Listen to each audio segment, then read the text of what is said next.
नमस्कार साथियों, आज हम अगली शिक्षण विधि के बारे में पढ़ रहे हैं। पठन शिक्षण की विधियाँ, यानी पठन शिक्षण के अंदर हमने पठन शिक्षण क्या है उसके बारे में विस्तार से चर्चा की थी पिछले वीडियो में। अब आगे जो है उसमें हम पठन शिक्षण की विधियों के बारे में पढ़ रहे हैं कि पठन शिक्षण की कौन कौन सी विधियाँ हैं जिसके द्वारा पठन शिक्षण सुव्यवस्थित ढंग से किया जाए। तो देखो, पठन शिक्षण की जो विधियां हैं उसमें पहली वर्णोच्चारण विधि, उसके बाद में अनुकरण विधि, फिर ध्वनि साम्य विधि, वाक्य निर्माण विधि, सामूहिक पठन विधि, भाषा यंत्र विधि, चित्र विधि, कथा विधि, साहचर्य विधि। अब देखो, ये 9 विधियाँ जो हैं, इन 9 विधियों के द्वारा पठन शिक्षण है वो सुव्यवस्थित ढंग से किया जाता है। अर्थात इन 9 विधियों के बारे में पढ़ते हैं कि ये क्या होती हैं। तो देखो, वर्णोच्चारण विधि क्या होती है। तो देखो, वर्णोच्चारण विधि जो है यानी वर्णों का उच्चारण करना, इसका टुकड़ा करेंगे तो क्या हो जाएगा, वर्ण प्लस उच्चारण। वर्ण प्लस उच्चारण क्या हो गया, वर्णोच्चारण। तो वर्ण जो है उसका उच्चारण करना ही क्या कहलाएगी, वर्णोच्चारण विधि कहलाएगी। तो देखो, वर्णों के अंदर जैसे मान लो क है, तो ये क क्या है, वर्ण है। मैं है, ए है, ये क्या है, वर्ण है। तो कहने का मतलब इस विधि में वर्ण जो हैं उसके द्वारा अध्ययन किया जाएगा। तो देखो, वर्णोच्चारण विधि जो है सबसे प्राचीनतम व सर्व प्रचलित विधि है। वर्ण का ज्ञान, यानी वर्ण का ज्ञान, जैसे रे प्लस मैं प्लस ने। अब ये वर्ण हो गए, रे वर्ण हो गया, मैं हो गया, ने हो गया। ये एक एक वर्ण है टुकड़ों में। तो इन वर्णों के द्वारा बन क्या गया, रमन बन गया। तो कहने का मतलब एक एक वर्ण का ज्ञान करेंगे और उस वर्णों को फिर जोड़ेंगे और उसको जोड़ने पर क्या बन जाएगा, शब्द बन जाएगा। यानी वर्ण, वर्ण के बाद में शब्द और शब्द के बाद में वाक्य। इस प्रकार से इस वर्णोच्चारण विधि का निर्माण होगा। तो देखो, पहले वर्ण आ गया, उसके बाद में पद या शब्द आ गया, उसके बाद में वाक्य। तो कहने का मतलब वर्णोच्चारण विधि में इस क्रम से चलेंगे कि वर्ण, पद और वाक्य। सबसे पहले वर्णों का ज्ञान, जैसे रे प्लस मैं प्लस ने, यानी हम पढ़ाएंगे तो एक एक वर्ण को पढ़ाएंगे और फिर उसको जोड़ना सिखाएंगे और उससे एक शब्द बनाएंगे और शब्द बना करके फिर एक वाक्य बना देंगे, शब्द बना देंगे, उसके बाद उससे वाक्य बना देंगे। तो इस क्रम में इस विधि से पढ़ाएंगे तो वह क्या कहलाएगी, वर्णोच्चारण विधि कहलाएगी। ये कौन से शिक्षण सूत्र पर आधारित है, सरलात् कठिनम प्रति शिक्षण सूत्र, यानी सरल से कठिन की ओर शिक्षण सूत्र पर आधारित है। ये सरल से मतलब सरल हो गई, क्यों, क्योंकि देखो रे, मैं, ने, यानी एक एक वर्ण है, उससे फिर क्या बना, रमन। तो ये सरल से कठिन की ओर चल रहे हैं, यानी वर्ण, वर्ण से फिर शब्द, फिर वाक्य। तो सरल हो गया वर्ण, फिर एक शब्द बना, उसके बाद वाक्य बना। तो इस क्रम से चलेंगे तो ये कौन सी होगी, सरलात् कठिनम प्रति शिक्षण सूत्र की ओर काम करेगी।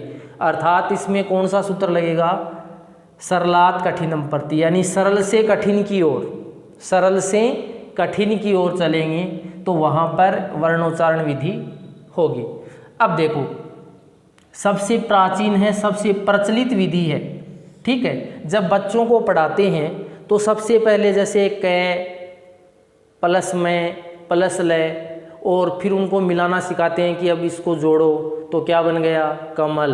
तो कहने का मतलब वर्णोच्चारण विधि है वो किस कक्षाओं के लिए सर्वश्रेष्ठ हो जाएगी, यानी जो प्राथमिक कक्षाएं हैं उनके लिए सर्वश्रेष्ठ मान्य हो जाएगी ये विधि।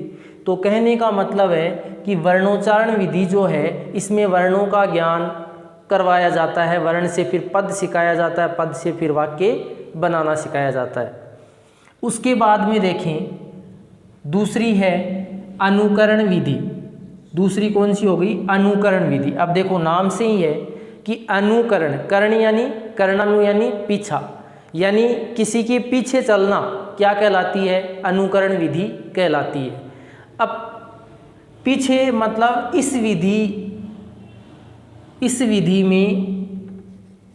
इस विधि में छात्र शिक्षक का अनुकरण करते हैं, यानी ये जो विधि है इसके अंदर छात्र हैं वो शिक्षक का क्या करेंगे? अनुकरण करेंगे। ठीक है, पहले छात्र आगे पढ़ाएगा, उसके बाद में पहले शिक्षक पढ़ाएगा, उसके बाद में छात्र हैं वो उसके पीछे पीछे पढ़ेंगे। तो कहने का मतलब छात्र हैं वो किसका अनुकरण कर रहे हैं? शिक्षक का कर रहे हैं। जैसे मान लो धातु रूप है, प्रत्यय है, ठीक है, समास है, यानी व्याकरण के जो टॉपिक हैं वो पहले शिक्षक क्या करेगा? पढ़ाएगा, यानी धातु रूप पहले बोलेगा, जैसे पठती, पठते, पठन्ति। अब ये शिक्षक ने बोल दिया, जैसे मैंने ही बोल दिया, उसके बाद छात्र क्या करेगा? पीछे पीछे बोलेगा, पठती, पठते, पठन्ति। इसी प्रकार से जैसे राम है, रामौ, रामा है, मैंने बोल दिया, फिर छात्र क्या करेगा? राम है, रामौ, रामा है। यानी शिक्षक पहले बोलेगा, उसके बाद में अनुकरण कौन करेगा? छात्र करेगा। तो वो होगी अनुकरण विधि। इस विधि में छात्र शिक्षक का क्या करते हैं? अनुकरण करते हैं। तो जैसे धातु है, प्रत्यय है, ठीक है, ये किस में आएंगे? अनुकरण विधि में। जैसे उदाहरण दे दिया, मान लो कि धातु प्रत्यय किस विधि से सीखे जा सकते हैं, तो कहने का मतलब क्या हो गया? या अनुकरण विधि जो है वो प्रयोग में ली जाएगी। किसमें? धातु प्रत्यय इनके अंदर। उसके बाद में देखो 3 नंबर पे आती है ध्वनि साम्य विधि।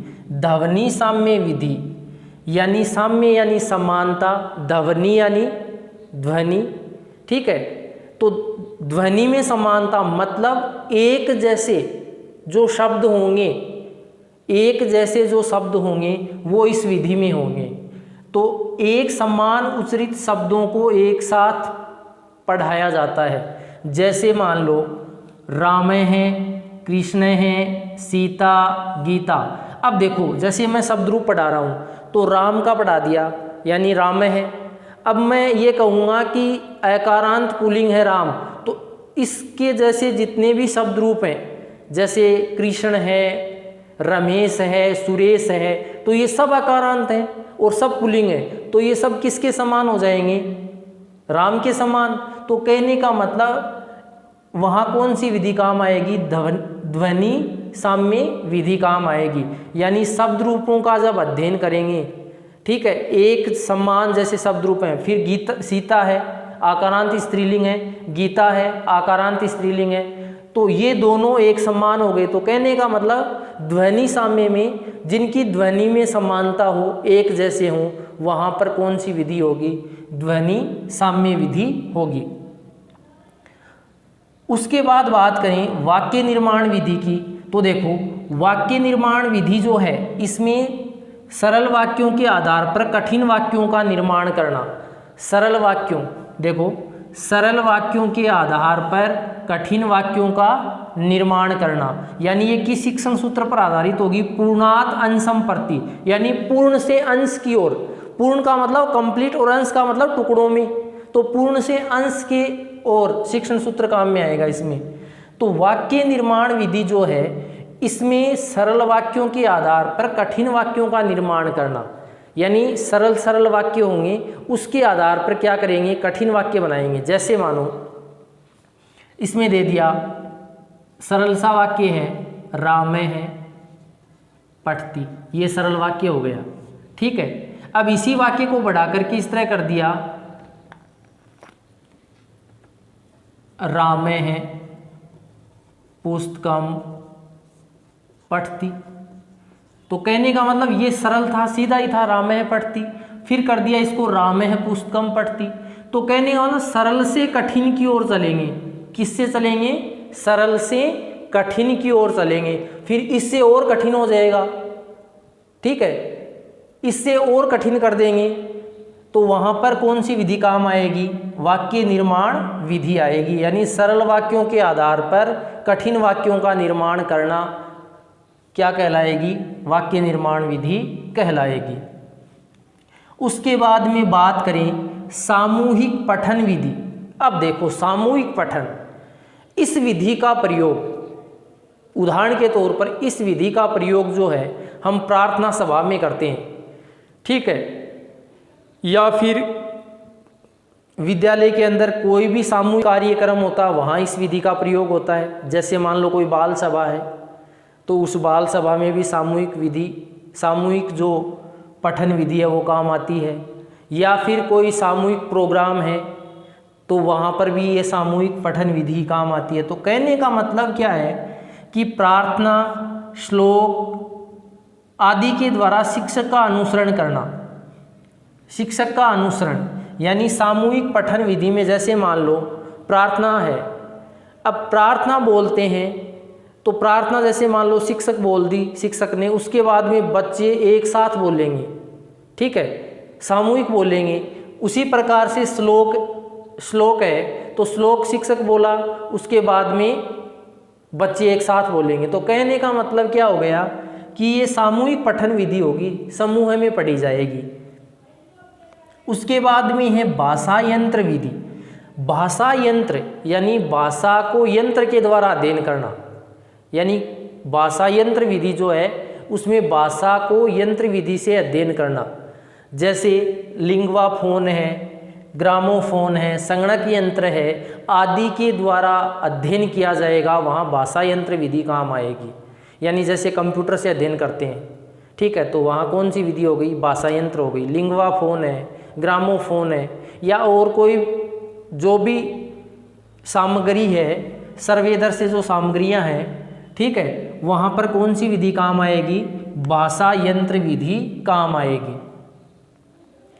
उसके बाद में देखो चित्र विधि या देखो और पढ़ो विधि, यानी चित्र विधि, देखो और पढ़ो विधि, ये भी नाम है इसका दूसरा। यानी चित्र दिखा करके पहले बच्चों को क्या करेंगे, जैसे मान लो LKG या UKG के बच्चे हैं तो पहले क्या करेंगे, उसको जैसे मान लो कबूतर है तो उस कबूतर का क्या दिखाएंगे, हम सबसे पहले उसका चित्र दिखाएंगे और कहेंगे कि बच्चों ये क्या है, ठीक है। तो फिर वह क्या बोलेगा कि जैसे कै बू तैर, इस प्रकार से, यानी चित्र दिखा करके उसका क्या करवाना, ज्ञान करवाना। या फिर और कोई दूसरा चित्र दिखाएंगे, ठीक है। तो चित्र के द्वारा जो विधि काम ली जाएगी उसको क्या कहेंगे, चित्र विधि कहेंगे। तो ये भी छोटी क्लास के लिए उपयुक्त होगी, ठीक है। फिर है कथा विधि, यानी एक कथा कह करके कथा के द्वारा ज्ञान कराया जाए, यानी कोई भी कथा कह रहे हैं तो वहाँ पर कौन सी विधि काम आएगी, कथा विधि आएगी। साहचर्य या संगति विधि, साहचर्य यानी एक प्रकार से सामूहिक पठन विधि जो थी उसी का ये रूप है मिलता जुलता। तो साहचर्य या संगति यानी साथ विधि जो होगी वहाँ पर ये इसी का अनुकरण करेगी, किसका, सामूहिक पठन विधि का। तो कहने का मतलब क्या है कि ये पठन शिक्षण की विधियां हैं, यानी पठन शिक्षण करने के लिए इन विधियों को काम में लिया जाएगा तो वहाँ पर पठन शिक्षण कंप्लीट होगा या पठन शिक्षण पूर्ण होगा। तो देख लो एक बार कि पहली है वर्णोच्चारण या वर्ण विधि भी बोलते हैं इसको। फिर है अनुकरण विधि, ध्वनि साम्य विधि, सामूहिक पठन, वाक्य निर्माण विधि, चित्र विधि, भाषा यंत्र विधि, साहचर्य विधि या कथा विधि। तो ये विधियां हैं किसकी, पठन शिक्षण की। तो आज का ये वीडियो कैसा लगा, ज़्यादा से ज़्यादा इस वीडियो को शेयर करें, लाइक करें, और जो मेरे चैनल पर पहली बार हैं वो सब्सक्राइब भी करें और कमेंट बॉक्स में कमेंट करके भी बताएं कि ये वीडियो कैसा लगा। और ये रीट के लिए बहुत इंपॉर्टेंट टॉपिक हैं तो प्रत्येक रीट स्टूडेंट तक ये पहुंच जाने चाहिए, इतना इनको शेयर करो।